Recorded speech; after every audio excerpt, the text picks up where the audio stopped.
Hey there guys, it's Joey for Runes 101, although this is quickly becoming a very interesting vlog as well. And this is my experiencing Beorc. That's how I've been told to pronounce it, so that's how... That's my spirits opening the doors. I've had it all week. It's quite creepy.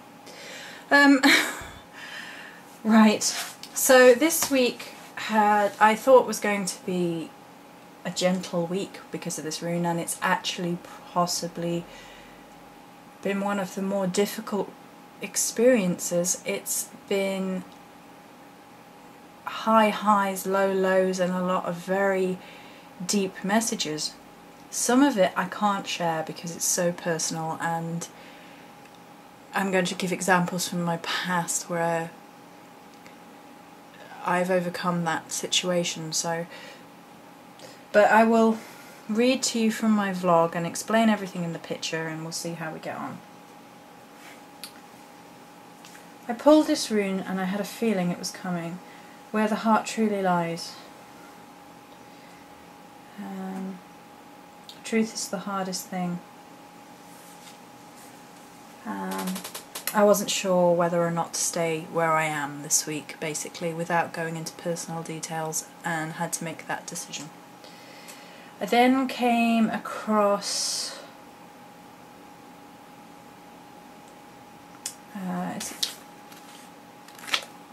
the infinite knot. Picture of the infinite knot is a line without beginning or end. This emblem is a symbol of the love and compassion that knits together a true community. The interlacing pattern represents both tranquility and dynamism. It conveys the concept that everything in the world is interconnected and part of the whole. And I've just realised something right this second, and I'm just going to make a note so I don't forget to mention it later.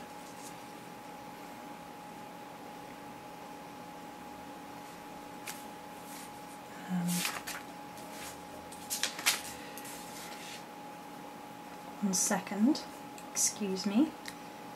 So that was the infinite knot that I came across not long after drawing the rune.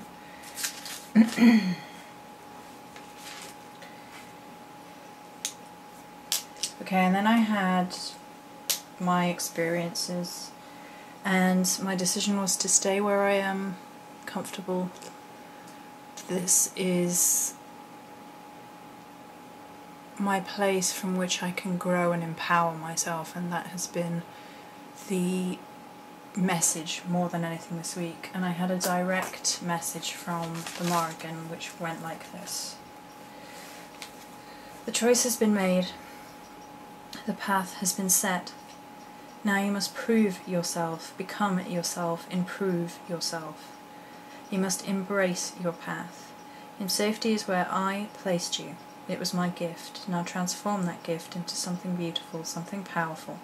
Follow your path, become who you are meant to be, in deeds not words, trust only in deeds. You are my daughter.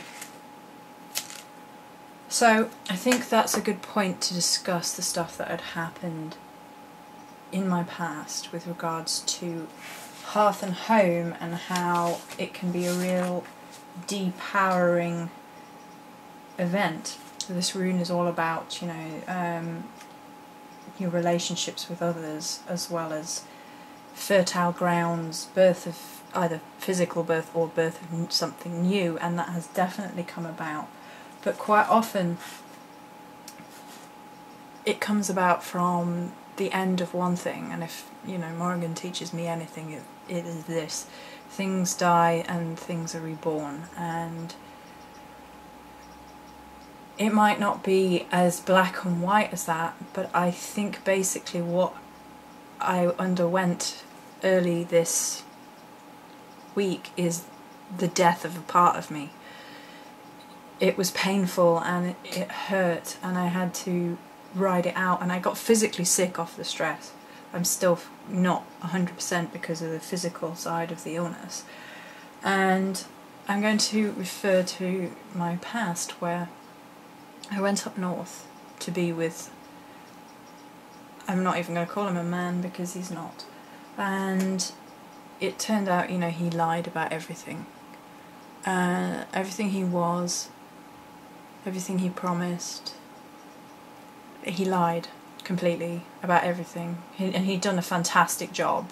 I mean, I was in a weak place anyway because I had to live with my mother at that point, and I was already vulnerable because that was a horrific home experience. And so I left pretty much everything behind and went up there and received nothing but aggression, domestic violence, lies. He would steal from me, he would steal my money, he stole things from me to make money, he put pressure on me to sell all my belongings to make money. And I was stuck, and after a while I came back home to my mother's house, at least. It wasn't a home, and left everything I'd tried to build for myself behind because of this guy. I'd got myself a job in a supermarket, which I hated, and I mean, I really hated. There's something about the 9 to 5 which grinds against my soul and makes me ill. I also suffer with back problems, and because of a result of earlier things, and it was killing me. I was standing on my feet for not even 5 hours sometimes, and I wouldn't be able to stand up once I got home. Like, my back would lock, and I was just in pain for the rest of the evening. So I had to leave everything I had tried to build, including finishing my university, behind, and I probably can never do that now. I've got a diploma, but I can probably never get a degree because of the finance involved, and it has become less important to me over time now anyway, as I seek out to be who I want to be. I quickly learned that I could not stay with my mother for very long. That was killing me off in another way. It was just a different kind of, not even that different. I mean, she was aggressive and violent and had been with me in the past and was just horrific to live with, and her new boyfriend was even worse. And I had to leave that situation behind, and when I left that situation behind, I lost most of my personal property. You know, the things you accumulate which over time just become part and parcel of your home. And there are people that will criticise for this, because I understand that we try not to be materialistic and not to become attached to things. And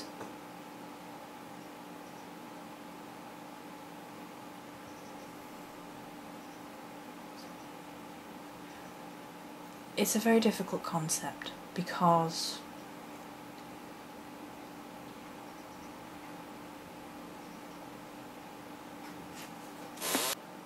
sorry about that, unexpected visitors. Okay. And when at the point I lost everything after I left my mother's house, I lost all my possessions. Some of them, it's not so much of a thing, some of them really bothered me. I had a Morgan Le Fay Athame, and I've mentioned it before, and I was highly connected to it, and I didn't know at the time about my connection to the Morrigan, but I loved that thing, and she either sold it or her partner made off with it because he kept eyeing it, and it still bristles me. So I guess that's something everybody has to work through, like how connected they feel to things. Things are things at the end of the day and aren't as important.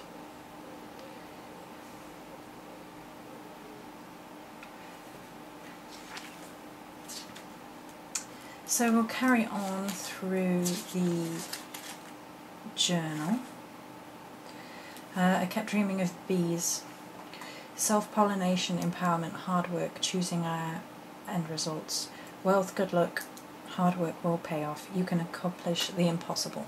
I also received a gift from my soul sister, which lifted my heart. Amongst many beautiful things were a wild cherry branch and a swan feather, which I'll discuss in a second.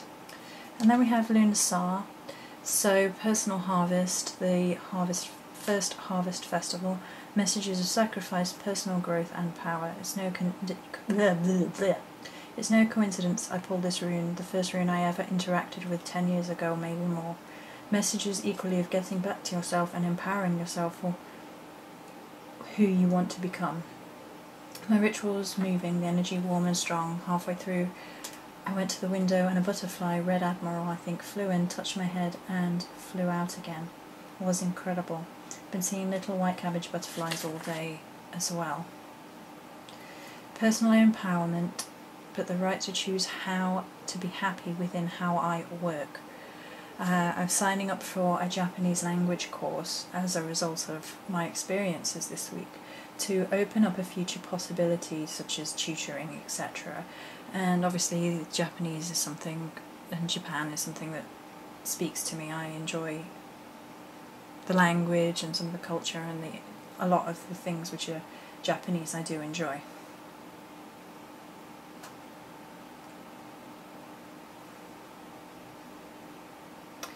There is still my YouTube videos and the possibility of expansion from there, which I enjoy, and my store, which is a creative outlet, and my novels. I need to harness my creative power that brings me happiness and transform it even further into a viable source of living. I used the swan feather that my friend sent me in cleansing my space, and it had an incredible energy. And worth noting here as well that the butterfly in Celtic lore is rebirth, transformation, connection to the underworld. So I had a look up at the swan in Celtic astrology, and this is what it says about people born under the sign of the swan.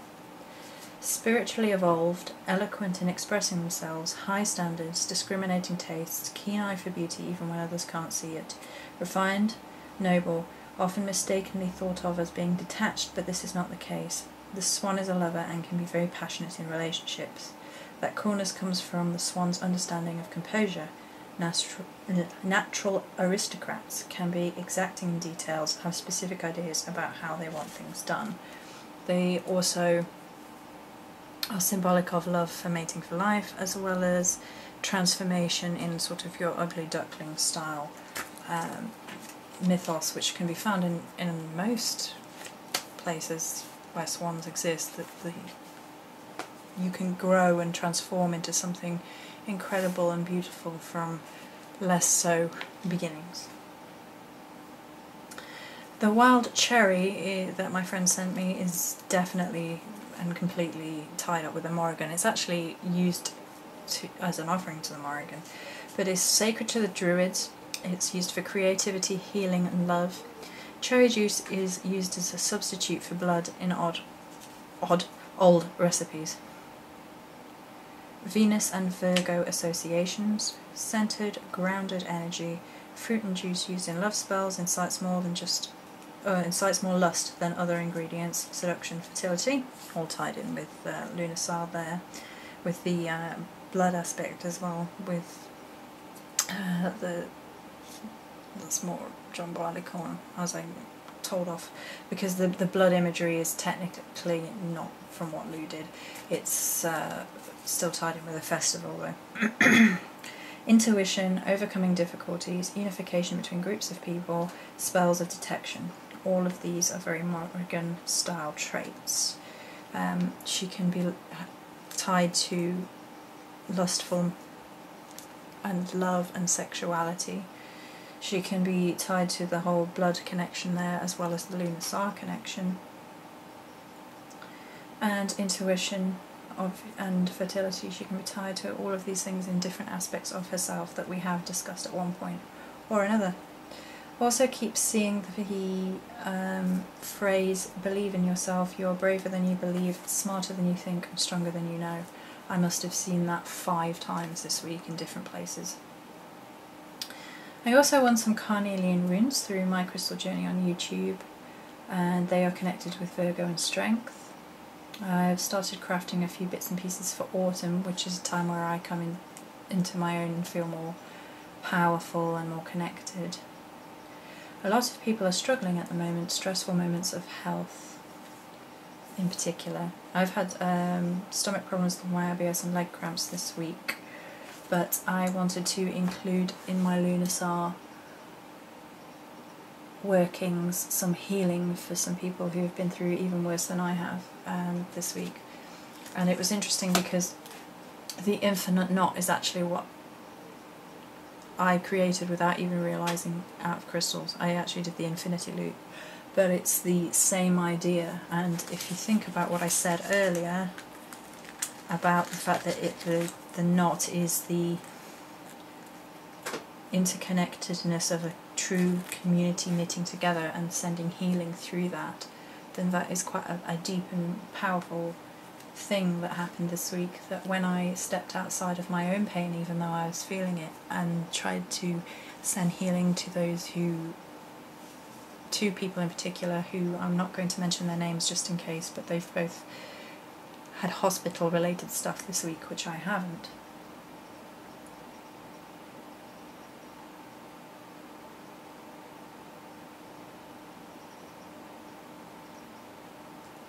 And the infinity knot and the healing within the lunar star stuff was just addressing that, you know, no matter how difficult a week you think you may have had, some people may have had far worse, and to give something back when you can helps knit together people and the interconnectedness of energy. We also found a pagan shop this week, a real life in the flesh pagan shop, which are few and far between now, one of mine is shut down, and I managed to find another one, so that helps. It's a resource thing. It helps me almost feel a bit meditative when I can just go around and look at things in a pagan place.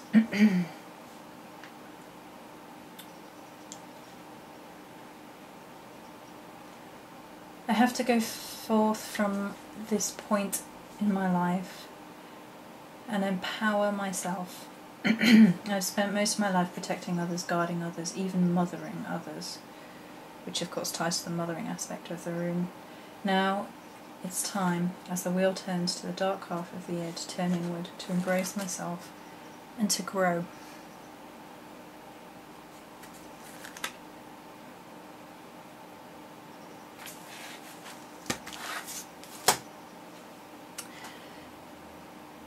So this week has been kind of difficult and stressful. And the message does keep coming back to a sense of purpose, a sense of empowerment, a sense of being your own home in your own heart. And it's sort of twisted the meaning of home is where your heart is completely to your own heart has to be where home is. You have to be at home in your own sense of being, your own head, your own heart, your own path, to be settled, to be comfortable, to be secure, and to be independent. I cannot give up who I am and think, you know, I can just go and work in the supermarket and I'll be fine, because I know I won't. I did it. I half killed myself. My back was spasming out every single night. And I was miserable. And it was killing me.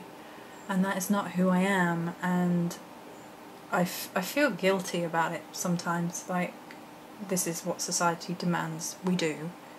And plenty of people put up with it. And it just rubs against my soul the wrong way. I think it's not who I want to be. It's not going to make me happy. It's not going to provide me with independence for very long, because I'd just be miserable, and I don't think you can be at home with yourself while you are so miserable. And you have to make the most of the gifts that you have already been given. So for Lunarsar, you know, your personal harvest of things that you have been given, and grateful for what you have. And then take what you have and transform it into something even greater. Drawing on your gifts and not allowing anybody to tell you that you can't be who you want to be, that you can't pursue your dreams and your life goals. And you have to pursue them. That's the other side of this week. It's like you have to put the hard-working buzzy bee energy into your dreams, because otherwise they won't come to fruition. You know, you have to work at them. Things, not for me anyway. I mean, some people just have the luck of the devil, don't they? And everything falls into place for them. But not for me. I've had to work at everything, and I still don't have that much. I don't have my own home, technically. We rent. And it's becoming harder and harder in a world where everything is being shifted away from fairness, and it's getting worse and worse, the divides, rich and poor.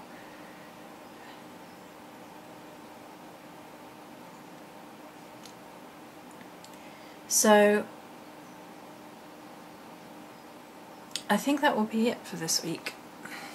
It's been an interesting week. I also wanted to mention the fact that I did come into contact with this rune before any other. I actually saw it in a shop, I think, and had one, a little grey pebble with one on, right at the beginning of my path.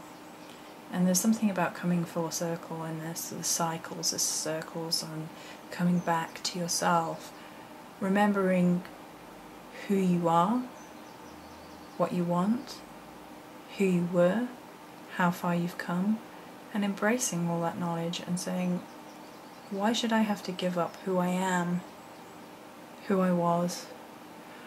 I'm still that, but I'm just growing from that. You never completely leave who you were behind. You just evolve and grow. So that's it for this week. Many blessings.